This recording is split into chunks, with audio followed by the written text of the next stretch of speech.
Welcome, everybody, to Postgame Takeaways with Inside ND Sports. I'm Tyler James in New Jersey. He's the one and only Eric Hansen, and we're here to share our postgame takeaways from Notre Dame's 51-14 win over Navy. Eric, what was your biggest takeaway from Saturday's game in MetLife Stadium? I liked the way Marcus Freeman kind of framed the game in that, and this was the gist of my column. I think the beauty of that game was Notre Dame's unfinished business, that they didn't feel like, oh, we've arrived, we're peaking. It was like, okay, here's all the work we have to do, and we're going to work harder, and we're going to be hungrier, and I liked that mindset. Beyond that, I would say Al Golden is earning his money. I mean, he is really good. And as they get deeper into the season, even with some missing pieces, I like the way that he matched personnel, and I like schematically what they did. Now, Navy cooperated, but there were a lot of things to look at the defense and say, wow. How about you? Yeah, one of the notes I wrote down was give Al Golden the raise. He's making this look too easy. That wasn't certainly the top takeaway for me, but he's with all the pieces that Notre Dame has lost and the different shuffling they've had to do and preparing for different offenses, it's pretty wild how good this defense has continued to play, despite giving up some yards at times, but certainly holding teams the scores low. To me, the number one takeaway was that Navy wasn't ready for the spotlight. Like there are good things to take away from this for Notre Dame, but like I don't know how you can watch that and say that was really the Navy team everyone was worried about. Like we talked about how great this team was in certain ways, and a lot of that didn't show up today. They lost 5 fumbles, they threw an interception. At one point, it was just such like a comedy of errors. I said, like, what will they think of next? And I think that was right before Blake Horvath fumbled into his own end zone. It's like there was balls bouncing off of kick returners and punt returners. I just like, if you're someone who's trying to find the important wins on Notre Dame's schedule, it's hard for me to imagine that this Navy one is going to stick out as one, because I don't know how Navy gets back in the top 25 if you watch this game. They could win the rest of their games against bad opponents. And I don't know that Navy feels like a team that was befitting of a top 25 ranking with the way it played today. Well, the only other top 25 team left on their schedule would be Army. They could play them twice. They do have a difficult Tulane team coming up on their schedule as well. But, yeah, I think it's going to be difficult for them to get into the top 25 unless the College Football Playoff Committee brings a little bit of moonshine to the meetings. But there were some, the thing that I tried to take is a lot of times, Tyler, in these Notre Dame Navy games, it really is a one-off. There's very little positively or negatively you can take from it that really applies to the rest of the season. Thought Navy had enough of conventional offense that you felt good about, like Leonard Moore's interception, and you felt good about maybe Jalen Sneed finally getting a little bit of traction. I mean, he had not career-high 9 tackles and that fumble that he pounced on in the end zone, and maybe not. And there were some things on offense I think were encouraging. I think Riley Leonard continues to play with poise and is productive, and they used Jeremiah Love on third down, which I thought was decent. They got some production out of Mitchell Evans, and they showed some good power with their tight ends, and Jordan Faison getting involved. I think these are all things that maybe will carry on in November, maybe not, but I think more than likely some of those things will carry over. Yeah, and certainly Billy Schrauth was a welcome addition to the offensive line at left guard. I gave him a bonus game ball. Yeah, he missed 4 games with the ankle injury.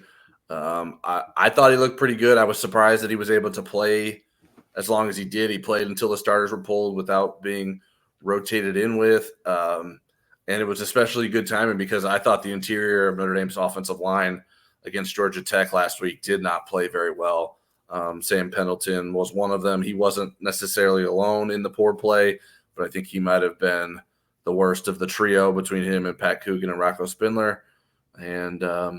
And you pointed that out in your film review, and I did read it, and I'm glad I am a subscriber because I did think that was insightful. It really did open my eyes to how bad the interior offensive line was against Georgia Tech, and they needed Shrouth to come back. So were you surprised?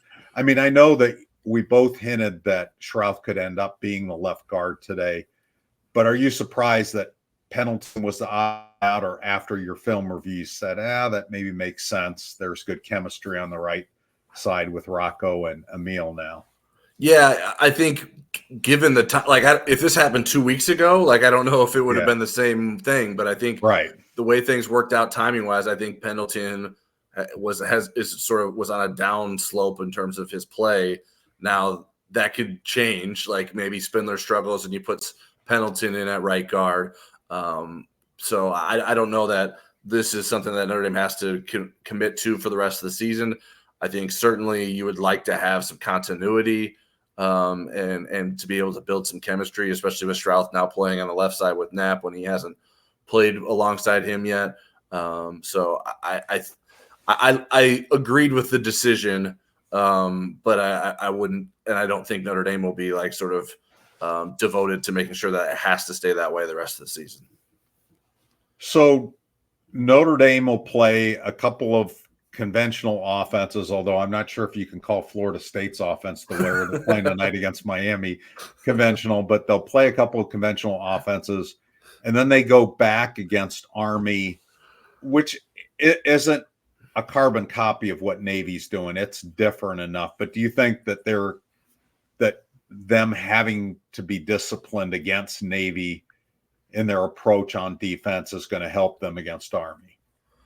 Yes, I do. And I think the lessons that you learn in terms of playing Navy can apply to other games. It doesn't just because you're not playing the same kind of defense. I think you can gain confidence from that. You can gain a new way of thinking about things that can maybe open your eyes and help you in future games. But yeah, I like the way the defense played. Certainly Navy did not help itself offensively with some bad turnovers. I mentioned the 5 fumbles today. 2 of those were on special teams, but 5 fumbles is crazy. And the 3 on offense were like, I guess all 5 really were unforced. Like Notre Dame's defense was out there, or their special teams were out there, but like Navy either dropped the ball or, I mean, I think basically on all 5 occasions, essentially just dropped the ball. Well, the one they did force, Junior Tigahalamaka, was called for roughing the passer. What was he supposed to do there? Yeah. Was that Junior or was that Kingston Viliamawasa on that play? Oh, maybe I got him mixed up. It was one of those two. But yeah, maybe it was KVA. That Marcus Freeman was not pleased by that. He was spending quite a bit of time, even like after that possession ended, talking to the officials because he did not think that warranted a penalty. So I do think there are things, and especially when you're talking about Leonard Moore, like we have been impressed with him, but these moments matter to him. He's building up a catalog of experience that he can continue to rely upon and going against this. And I don't think like going against this kind of offense is necessarily easy for cornerbacks when Navy's willing to pass in the ways that it did, not necessarily successfully today, but they certainly keep the defensive backs on their toes. So I thought there were some good things there. As it relates to Riley Leonard, I thought he showed up on 3rd and 4th downs in big ways today for Notre Dame. That was important. He converted a pair, or Notre Dame converted a pair on the first drive. One of those, I believe, was Love. Another one was a pass by Leonard. The first touchdown pass to Chris Mitchell was a 3rd and goal. There was a 4th and 7 completion of Jordan Faison. He scrambled for 24 yards on a 3rd and 8 in the third quarter. Those are moments where Notre Dame needs Riley Leonard to step up to the occasion. And he had times where he didn't. Like there were times where Notre Dame didn't convert third downs and sent their punt team out there, and then the punt team just gave him the ball right back. But I thought Riley Leonard had moments that were continued signs of progress and important in his development as Notre Dame season moves forward. I'll tell you, he's a fun interview in that he is pretty open about what he's thinking, and the way his mind works is interesting too. And there's these little moments in the post game where you hear something and you go, what, you kind of joke that he thanked everybody but you, I think, after the game.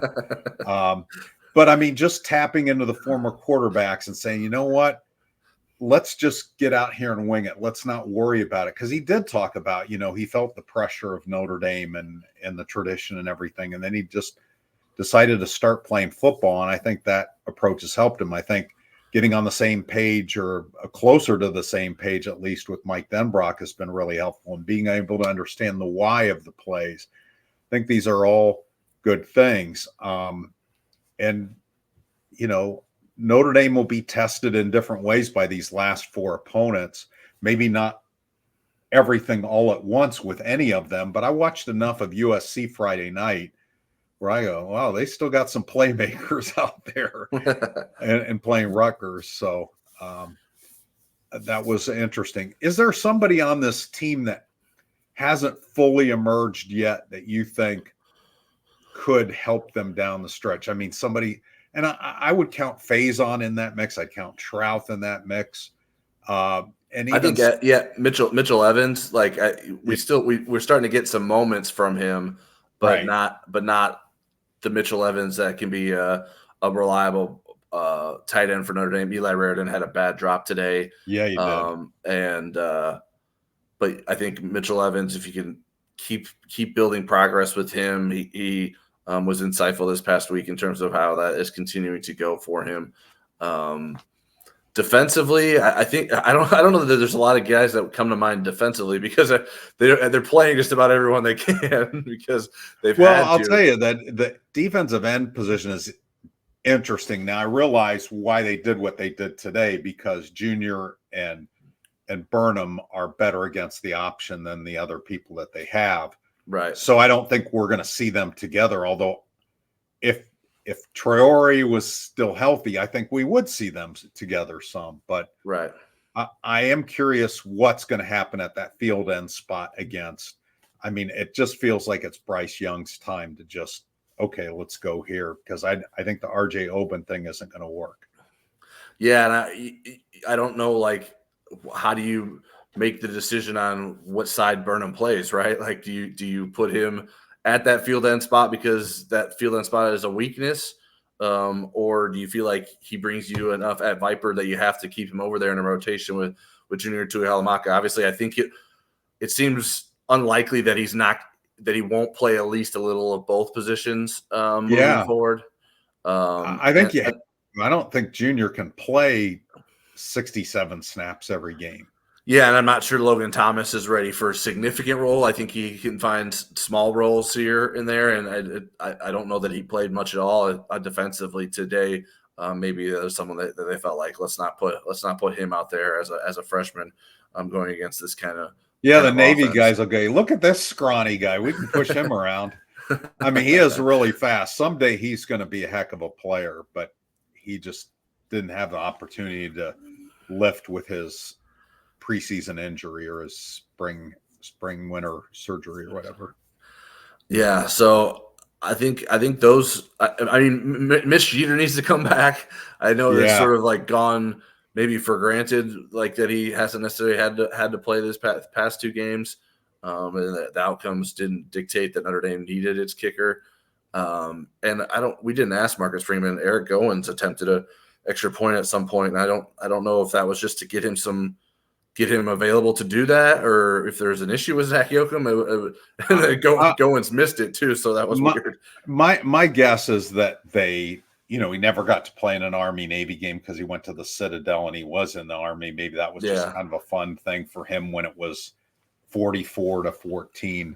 That was my guess, but we didn't get a chance to ask. So what does Notre Dame need to get done during the bye week? I know Marcus laid out his plan. What would you maybe add to his to-do list? Yeah, I mean, I think continuing to find creative ways. His words. No word salad, though. Well, that's an oxymoron there. We got to find our full potential and reach it. End of story. But I think continuing to find things in offense that you feel good about, and working those into the offense, making sure Riley Leonard feels good about them. Looking back at these last few games to identify, okay, what did Riley Leonard do well? What parts of games worked well against maybe they were put into the game plan because of what the opposing defenses were doing to us, but are those things that maybe we can integrate into our offense regardless of the defense we're playing against? And so that would be a thing that I think would be important. It is an important stretch in recruiting. I know people don't want to think about recruiting all the time, but I think it's still Notre Dame's trying to finish this class strong and has some needs to still address. And the Florida State game, as Notre Dame's next home game, will be its biggest recruiting weekend remaining and quite possibly of the season. So that's an important thing that Notre Dame is building towards in the bye week as well. Defensively, it's just I think making sure that guys are in their right roles, figuring out how you manage those defensive end rotations, what's the best way to continue to use the linebackers in combination, continuing to work on the cornerback depth, which is obviously concerning if someone else goes down. I think there's lots of things that Notre Dame. Leonard Moore is playing a ton of snaps. Yeah, and I think trying to accelerate whatever you can in terms of the growth for Carson Hobbs, so that if you need to play him, you would be confident in that. I think would be an important thing for Notre Dame to try and do during the bye week as well. What is there any? I mean, I know I listed a lot of things there. Is there anything that is particularly important in your mind? I think you hit it. I mean, it was interesting that Faison was in the return game in the kickoff return a little bit. I think getting him going as a field receiver could unlock a little bit more of their offense, and we saw a little bit of that today. He had 4 receptions, which matched his entire season production. Right. So I thought that was really a positive. My last thing for you, and you can ask me as many questions as you want because LSU and Texas A&M are still playing, is are you any more convinced Notre Dame will be in the playoff than you were Monday? I would say, yeah, I would say more. Yes. I'm not like fully convinced, although you're not making hotel reservations. Yeah, no dinner reservations. I get the thing that I'm having the most struggle with now is like, okay, well, who does Notre Dame lose to? Like, there's not a seemingly a game right now, at least in my opinion, that seems like, oh, Notre Dame. If Notre Dame lost that would make sense to me. Now, obviously, you mentioned USC earlier.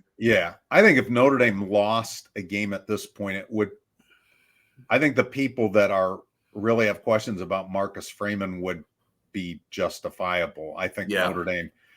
USC's offense is really good. They're not a complete team, and it's always difficult to go out to Los Angeles. But I think you got to be able to handle a USC team that has 4 losses. Yeah, this is setting up in a way that Notre Dame should be able to finish the regular season undefeated. But like the cornerback position, if it suffers another injury, then it's like I think all bets are off the table, right? Because then you're at a point where it's like, oh man, the emergency glass is being broken at that point. Right. So that's sort of how thin the margin feels, at least at that position. We'll have Mitch Jeter playing cornerback. Yeah, but Notre Dame has come up with the answers it needs so far, and we'll see if they can continue to string them together, because this is an important winning streak for Notre Dame, and one that it had to have going into this next bye week and setting up for an extremely important November to try to reach its goal of making the college football playoff. All right, Eric, I think that's going to do it. Appreciate everyone for watching us tonight. That's it for me in Linden, New Jersey. Eric's back in South Bend. Please hit the subscribe button. Give us a like before you close out this video if you haven't done so already. And we'll be back on Monday night with Football Never Sleeps, even during the bye week. That's right. Football Never Sleeps, including during the bye weeks. If you have we want to hear what your biggest takeaways from Saturday's game were too. So let us know in the comments. And if you're not a subscriber to InsideNDSports.com, consider giving us a try with a 30-day free trial using promo code NDYT. Have a great Sunday.